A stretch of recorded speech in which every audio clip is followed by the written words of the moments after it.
Vamos falar do contexto da reforma para a gente se localizar. É claro que parte do contexto é a queda da Idade Média, certo? E o início da Renascença. Vamos falar de Erasmo e os humanistas, vamos falar de Lutero, Zwinglio, os radicais da Reforma e Calvino. Então hoje, meu plano é a gente falar até Calvino. Nós vamos falar então dos principais reformadores. Depois, Reforma Inglesa, John Knox, Reforma Escocesa, Reforma Católica ou Contra-Reforma, resultados da Reforma, os puritanos, protestantes no Novo Mundo, ortodoxia protestante, iluminismo e romantismo, pietismo. Não sei se vai dar para falar tudo, tá? Nós vamos até onde der. Reavivamento evangélico e grande despertamento, Jonathan Edwards, segundo grande despertamento na América, missões no grande século. Qual é o grande século de missões? Quem é que sabe? Século XIX, grande século. Contexto do século XIX, cristianismo e liberalismo, aí já é um pouco desastroso, né? Igreja Católica Romana, como está hoje, no mundo moderno. Ortodoxia Oriental, como está hoje, no mundo moderno. E protestantismo no Brasil. Não sei até onde vai dar para a gente ir. Eu vou sempre cortando alguma coisa, mas talvez alguma dessas coisas que estejam aí eu modifique depois e acabe não falando, tá? Porque o nosso tempo é limitado. Vamos então começar falando do contexto da reforma. Bem rapidamente, tá? Só para a gente se situar. Gente, em 31 de outubro, vai fazer aniversário então nos próximos dias, em 31 de outubro de 1517, um monge agostiniano, que era professor de Bíblia na Universidade de Wittenberg, na Alemanha, pregou um documento na porta da Igreja do Castelo, assim chamada Igreja do Castelo, nas quais constavam 95 teses para debate. Eram afirmações sobre a Igreja, sobre o papado e sobre as indulgências. Que monge era esse? Lutero, Martinho Lutero, exatamente. Esse fato marca o início do que se convencionou chamar de Reforma Protestante. 1517, ano passado, houve as comemorações dos 490 anos da Reforma. O quadro político, quando isso aconteceu? O quadro político é o seguinte: Wittenberg, depois eu vou mostrar para vocês no mapa, fica na Saxônia, no norte da Alemanha. Na época não era ainda a Alemanha, a Saxônia era um dos reinos que existiam ali e que compunham o Santo Império Romano. Um dos reinos que fazia parte do Santo Império Romano era a Saxônia. Era governada por um eleitor. É estranho esse nome, né? Eleitor. É que eleitor, lá nesse contexto, eleitor significa que ele é um dos reis que pode votar no imperador. Porque o imperador era um cargo eletivo, esse imperador. Não era uma dinastia de pai para filho. Então ele era um dos eleitores. Na verdade ele é um rei, o rei da Saxônia. Frederico o Sábio.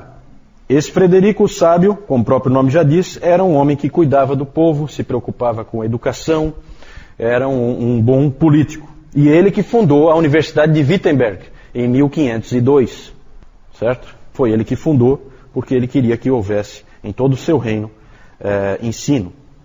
A Saxônia, então, como eu disse, fazia parte de uma organização política maior, que era o Santo Império Romano, do qual nós já falamos bastante, certo? Nessa época era governada por esse sujeito aí, Carlos V. Quem já acessou lá o site Bom Caminho já viu lá que tem uma frase do Calvino numa carta que ele escreveu para o Carlos V. Esse Carlos V é o imperador, certo? Esse Carlos V, ele era descendente de austríacos da casa de Habsburg, que era uma casa importante na Europa, e era também descendente dos principais reis da Espanha, que unificaram a Espanha, Fernando e Isabel. Também era descendente de holandeses, e portanto esse homem era muito poderoso, porque ele controlava boa parte da Europa. Ele era o imperador do Santo Império Romano, ele era também rei da Espanha, e ele era também rei dos Países Baixos, da Holanda. Por causa dos casamentos, certo? Entre nobres ali. Então ele era descendente dessas várias famílias e ele controlava esses vários lugares. Ele era, na verdade, um cosmopolita. Até tinha uma famosa frase sobre ele que dizia que ele falava em italiano com as mulheres, em francês com os homens, em alemão com o seu cavalo e em espanhol com Deus, certo? Porque ele era um poliglota, na verdade a Espanha para ele era o lugar onde ele gostava de viver e morar. Vocês sabem que essa é a época dos grandes descobrimentos, e inclusive tem um fato interessante que o Carlos V ele teve que sair da dieta de Worms, do concílio de Worms, né? Onde o Lutero foi interrogado. Ele teve que sair às pressas para encontrar a última caravela de Magalhães que estava chegando. Ele foi informado das 5 que partiram para dar a volta ao mundo, só uma chegou, nem o Magalhães não chegou. Chegaram destroçados, arrebentados, né? Mas uma caravela chegou e tinha se dado a volta ao mundo. Então é interessante que tudo isso aí está junto nesse bolo, certo? A Espanha tinha sido finalmente unificada, os mouros tinham sido expulsos, Fernando e Isabel foram os grandes reis da Espanha que conseguiram fazer isso, e eles eram reis profundamente católicos. Se diz a respeito de Fernando e Isabel que eles eram mais católicos que o Papa, e provavelmente é verdade. Foram eles que criaram a Inquisição, para garantir que a Inquisição espanhola, exatamente, para garantir que a Espanha permanecesse sempre católica. A França, nessa época, já era um grande país. O rei era o rei Francisco I, que apesar de ser católico, romano também, ele era uma pedra no sapato do Papa e do imperador do Santo Império Romano. Estava sempre em guerra. O próprio Calvino teve que fazer o famoso desvio bendito, como se chama, por causa de uma guerra entre o Carlos V e o Francisco I, lá na fronteira entre França e Alemanha. Que mais? Inglaterra. A Inglaterra tinha passado pela Guerra dos 100 Anos, logo depois da Guerra dos 100 Anos teve uma revolução.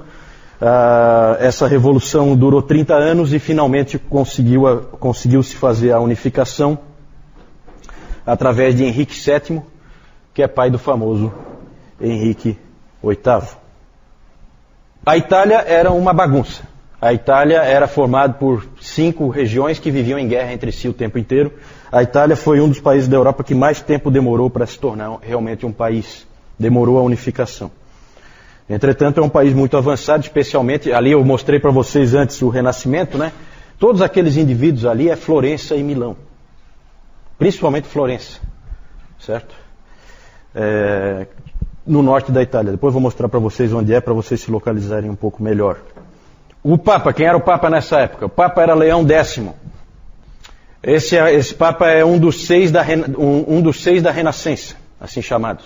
Esses Papas, esses 6, há um consenso, inclusive se você pega a enciclopédia católica, você vê que ela concorda plenamente que esses papas não se preocupavam com nenhuma outra coisa a não ser luxo, pompa, poder político, e nunca fizeram nada pela igreja, esses 6 papas, certo? E o Leão X é um deles. Não é à toa que o Lutero foi reclamar das indulgências, e mal sabia ele que quem estava por trás das indulgências e que quem queria o dinheiro das indulgências era o próprio Leão X, né? Ele achou que não, que era aquele pessoalzinho que estava por ali, como o Tetzel, por exemplo, que estava ali perto dele, em Wittenberg, e na verdade não era nada disso, na verdade era o Papa que estava por trás de tudo. Que mais? Outra coisa importante nessa época é o nacionalismo, o surgimento do nacionalismo. Começa a haver aquele pensamento, eu sou italiano nem tanto, mas eu sou francês, eu sou alemão, eu sou inglês, certo? Coisa que antes não se imaginava. É uma coisa nova nesse período que está surgindo. O próprio Lutero chegou a apelar nos seus escritos à nobreza cristã da nação alemã. Então já indicando que há esse pensamento de nação. O contexto social da Europa, quando ocorreu a reforma, é o seguinte: crescimento das cidades, as cidades começam a concentrar cada vez mais gente, o surgimento dos bancos e o surgimento, portanto, do capitalismo, certo? Também impulsionando a economia. Uma explosão na criação de universidades, a própria Universidade de Wittenberg. Wittenberg era uma cidade de 2.500 habitantes. Hoje, o que é uma cidade de 2.500 habitantes? Né? Ninguém dá nem bola para uma cidade dessa, nem cidade não é considerada, né? Não sei se ainda existe, não sei. Não chequei, deve existir. A cidade com certeza existe. As universidades, então, surgiram aos montes. É claro que as universidades começaram no século IX, mas aí é só o início. Agora há uma verdadeira explosão de universidades em todo o canto da Europa. E, importantíssimo, ocorre o desenvolvimento da imprensa, com o Gutenberg, que inventou a imprensa com tipos móveis na cidade de Mainz, na Alemanha, em 1455. Lutero disse o seguinte: a imprensa é um presente de Deus. E é mesmo, né? Como nós temos que dar valor à imprensa que coloca na nossa mão a palavra de Deus com facilidade, e que permite que a gente tenha acesso também a tantos livros. E foi assim que ele viu, e com certeza ele tinha razão. Outra coisa que o Lutero disse é que a imprensa permitiu que um pequeno camundongo como Wittenberg rugisse por toda a Europa.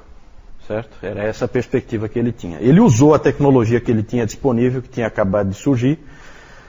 Nos anos 1520, 1/3 de todos os livros impressos e lidos na Alemanha eram da autoria de Martinho Lutero. Foi também, já falei, a época dos grandes descobrimentos. O próprio Brasil foi descoberto em 1500. O Colombo descobriu a América em 1492. A América é a América, tá? A América não é Estados Unidos, né? Como eles gostam de fazer a gente pensar que é. O Colombo chegou lá na América Central, certo? Ele não chegou nos Estados Unidos. Então é a época dos grandes descobrimentos. Claramente Deus aqui está fazendo algumas coisas. Eu não tenho como interpretar, mas a gente vê claramente que o cristianismo está confinado na Europa. Morreu nos outros lugares, praticamente. Isso nós já vimos. E mais para frente, na virada do século XIX para o século XX, ele vai morrer na Europa. Não é verdade? Então Deus está preparando um novo lugar para levar o cristianismo, que vai ser descoberto agora. Podia ter sido descoberto por japoneses, podia ter sido descoberto por chineses, são culturas milenares, já podiam ter descoberto muito antes. Foi descoberto por cristãos, certo?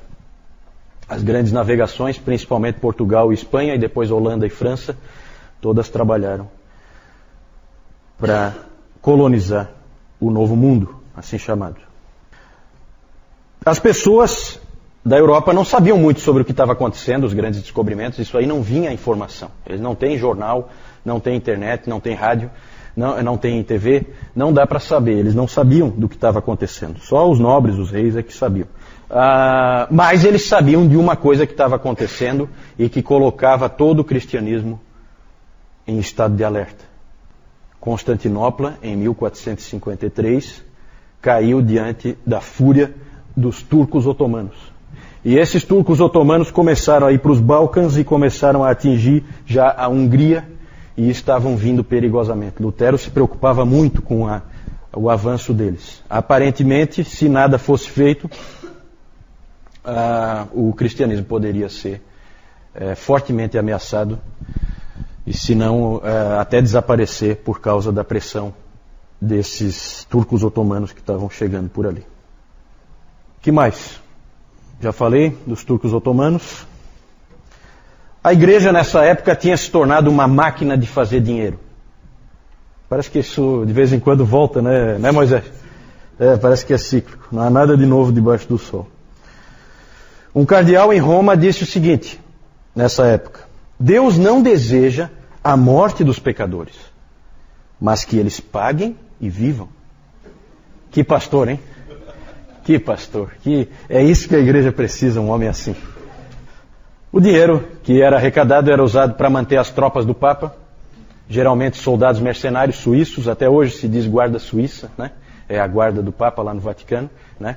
Porque a Suíça sempre produziu mercenários contratados, soldados contratados para trabalharem a serviço do Papa, já que o Papa não tinha um território assim para agregar soldados. E também para a construção da grande Catedral de São Pedro, que era e outros projetos daqueles papas do Renascimento. Nessa época também na igreja eram muito importantes as relíquias. Vocês leram lá o texto que eu entreguei para vocês, de como era o pensamento naquela época, e as relíquias tinham uma importância grande. O próprio Calvino uma vez fez uma sátira, né?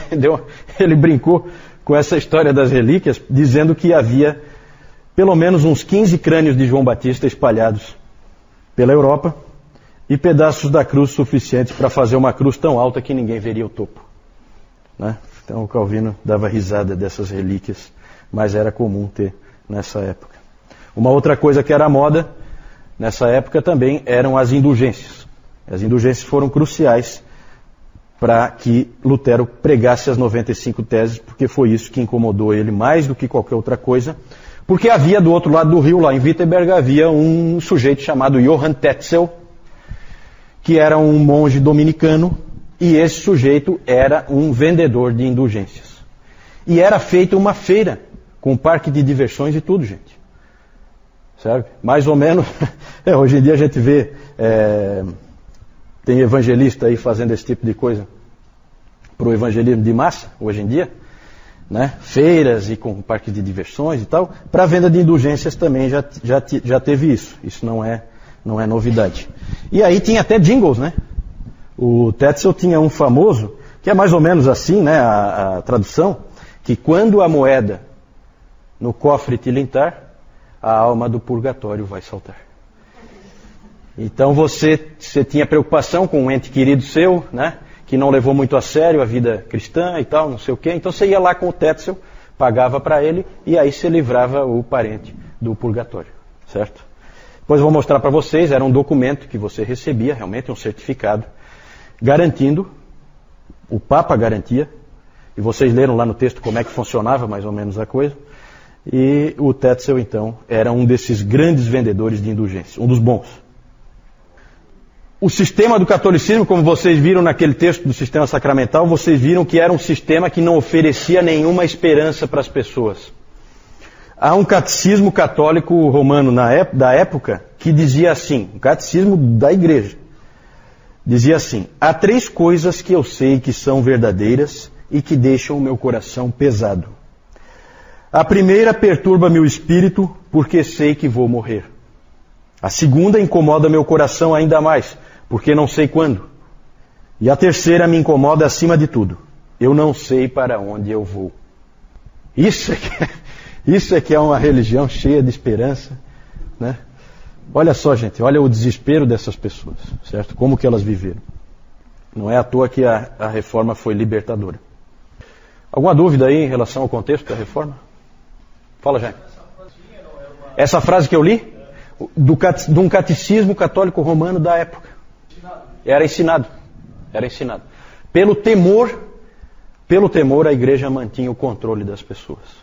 Né? Então, pessoas apavoradas e desesperadas diante de um Deus cruel, pagavam o que a igreja pedia para tentar se salvar de alguma forma.